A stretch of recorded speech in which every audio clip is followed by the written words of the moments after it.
നമസ്കാരം. മഞ്ജുമ്മയുടെ കൊച്ചുകൂട്ടുകാരെല്ലാരും റെഡി ആയിരിക്കുവാണോ കഥ കേൾക്കാൻ? എന്നാ മഞ്ജുമ്മയുടെ കൊച്ചു കൂട്ടുകാർക്ക് എല്ലാവർക്കും മഞ്ചാടി കഥകളിലേക്ക് സ്വാഗതം. നമ്മൾ കുറേ കഥകൾ കേട്ടു ഇല്ലേ? മഞ്ജുമ്മയ്ക്ക് കഥകൾ പറഞ്ഞു തരാൻ വലിയ ഇഷ്ടാ. എന്തൊക്കെ കഥകൾ കേട്ടു നമ്മള്? പാമ്പിന്റെയും കീരിയുടെയും കാക്കയുടെയും കുറുക്കന്റെയും ഒക്കെ കഥകൾ കേട്ടു ഇല്ലേ? കുറെ കുറുക്കന്മാരുടെ കഥകളും കുറെ കാക്കകളുടെ കഥ പറഞ്ഞു. ഇന്നത്തെ കഥയും ഒരു കാക്കയുടെ കഥയാണ്. പണ്ടത്തെ കഥ ഏതായിരുന്നു ഇതിനു മുമ്പ് മഞ്ജുമായി പറഞ്ഞു തന്നത്? ദാഹിച്ചു വലഞ്ഞൊരു കാക്കയുടെ കഥ പറഞ്ഞു തന്നില്ലേ? ഓർക്കുന്നുണ്ടോ? ഓർക്കുന്നില്ലെങ്കിൽ പോയി കേൾക്കണം കേട്ടോ. ഈ കഥയില് കാക്ക തമ്പുരാനും ഉണ്ട്, ഒരു കാക്ക തമ്പുരാട്ടിയും ഉണ്ട്. ഒരു കാക്ക കുടുംബം. എന്താ കഥയുടെ പേര്? ഒരു കാക്ക കുടുംബം. അപ്പൊ നമ്മൾ എങ്ങനെയാ കഥ തുടങ്ങുക? ഒരിടത്ത് ഒരു കാട്ടിൽ ഒരു വലിയ ആൽമരം ഉണ്ടായിരുന്നു. ഈ വലിയ ആൽമരത്തിന്റെ ചില്ലയിൽ ഒരു കുഞ്ഞു കാക്കക്കൂട് ഉണ്ടായിരുന്നു. ഈ കുഞ്ഞു കാക്കക്കൂട്ടിൽ ആരാ ഉള്ളത്?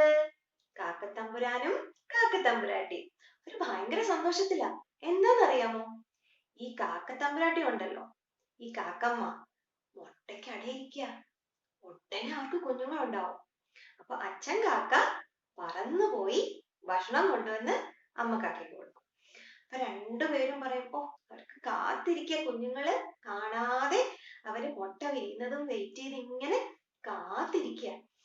അവര് പറഞ്ഞു, കുഞ്ഞുങ്ങൾ വലുതാകുമ്പോ നമുക്ക് അങ്ങനെ ചെയ്യണം, കുഞ്ഞുങ്ങൾക്ക് ഭക്ഷണം കൊടുക്കണം, അവര് കുഞ്ഞിക്കഥകളൊക്കെ ഓർത്തു വെച്ച് കുഞ്ഞുങ്ങൾക്ക് പറഞ്ഞു കൊടുക്കാൻ. രണ്ടുപേരും സന്തോഷത്തോടെ കുഞ്ഞുങ്ങളെയും കാത്ത് ഇരിക്കുവായിരുന്നു. ഒരിക്കൽ എന്തു പറ്റിയെന്നറിയാമോ? ഈ കാക്കത്തമ്പുരാൻ അമ്മയ്ക്ക് ഭക്ഷണം അന്വേഷിച്ച് പുറത്തു പോയ സമയത്ത് കാക്ക തമ്പുരാട്ടി മാത്രമേ ഉള്ളൂ കൂട്ടിൽ. കാത്തിരുന്നപ്പോ ഈ മരത്തിന്റെ ചുവട്ടിൽ ഒരു പാമ്പിന്റെ പുറ്റുണ്ടായിരുന്നു. ഒരു മൂർഖൻ പാമ്പ്. ഈ മൂർഖൻ പാമ്പുണ്ടല്ലോ, മുട്ടകൾ കഴിക്കും. പക്ഷികളുടെ എല്ലാം മുട്ട കഴിക്കും. കാത്തിരിക്കുക എന്തിനാന്നറിയാമോ? തക്കം നോക്കി മേളിൽ പോയി മുട്ട കഴിക്കാൻ. ഈ കാക്കമ്മയുടെയും കാക്കയുടെയും മുട്ട കഴിക്കാൻ. അപ്പൊ അമ്മ മാത്രമേ കൂട്ടിലുണ്ടായിരുന്നുള്ളൂ. ഈ പാമ്പ് പയ്യെ പയ്യെ എഴഞ്ഞു മേളി വന്നു എന്ന് ഒച്ച ഉണ്ടാക്കി. ഇത് കണ്ടപ്പോ കാക്ക പേടിച്ചു, കാക്കത്തമ്പുരാട്ടി പേടിച്ചു. എന്നിട്ടും കൂട് വിട്ടു പോകാൻ കാക്കത്തമ്പുരാട്ടി റെഡിയായില്ല.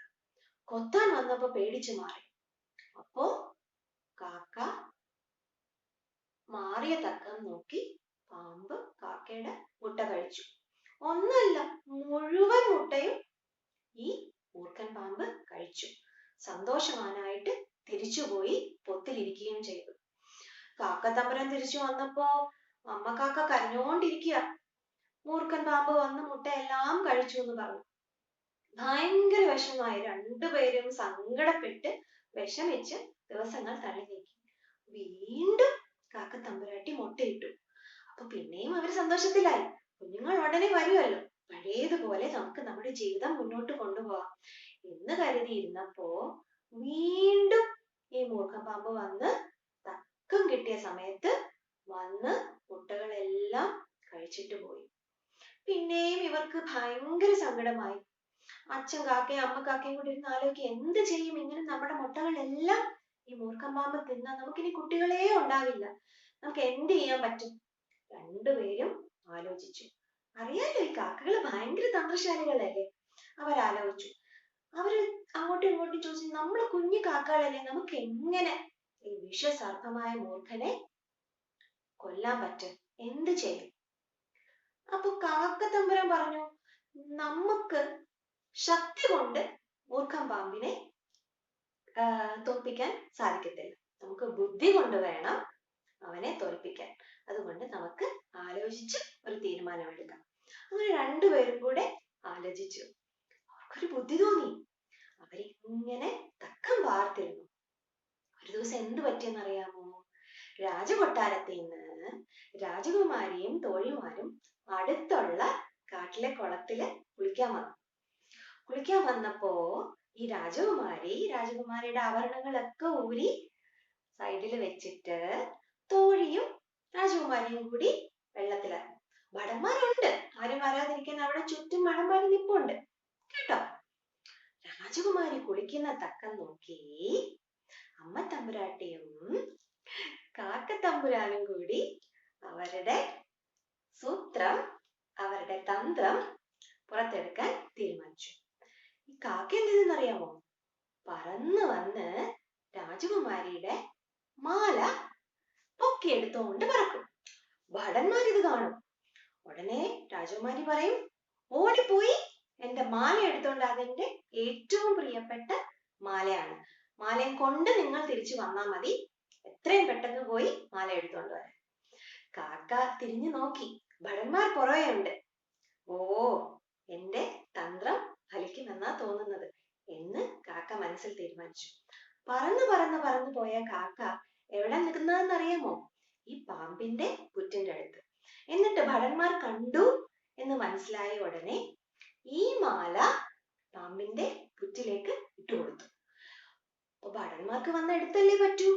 ഭടന്മാര് വന്ന് മാല എടുക്കാൻ നോക്കിയപ്പോ സർപ്പം പുറത്ത് വന്ന് എന്ന് ചീറ്റി അവരെ പേടിപ്പിക്കാൻ നോക്കി. ഭടന്മാർക്ക് മാല എടുക്കാതെ പോയ രാജകുമാരി ദേഷ്യപ്പെടത്തില്ലേ? അപ്പൊ ഈ ഭടന്മാർ എന്ത് ചെയ്യും? കുറ്റടിച്ച് തകർത്ത് പാമ്പിനെയും കൊന്ന് ആ മാല എടുത്തോണ്ട് പോകും. അപ്പൊ ഇത് കണ്ട് സന്തോഷിച്ചത് ആരാ?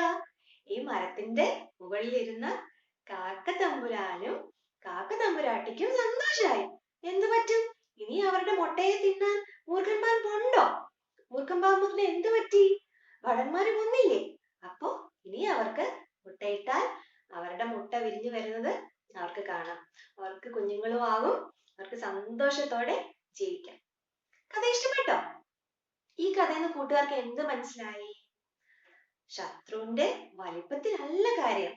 നമ്മുടെ ബുദ്ധി ഉണ്ടെങ്കിൽ നമ്മുടെ ബുദ്ധി ഉപയോഗിച്ച് നമുക്ക് എത്ര വലിപ്പമുള്ള ശത്രുവിനെയും ബലശാലിയായ ശത്രുവിനെയും തോൽപ്പിക്കാൻ പറ്റും.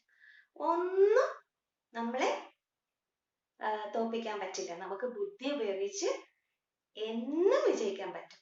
ബുദ്ധിമുട്ടായ പല കാര്യങ്ങളും ഉണ്ടാവും. നമ്മള് കുറച്ച് ബുദ്ധി ഉപയോഗിക്കുക. നമ്മളെ കണ്ട് പറ്റില്ലെന്ന് തീരെ വിചാരിക്കരുത്. ബുദ്ധി ഉപയോഗിച്ച് ആരുടെയെങ്കിലും സഹായം തേടുന്നതിലും തെറ്റില്ല.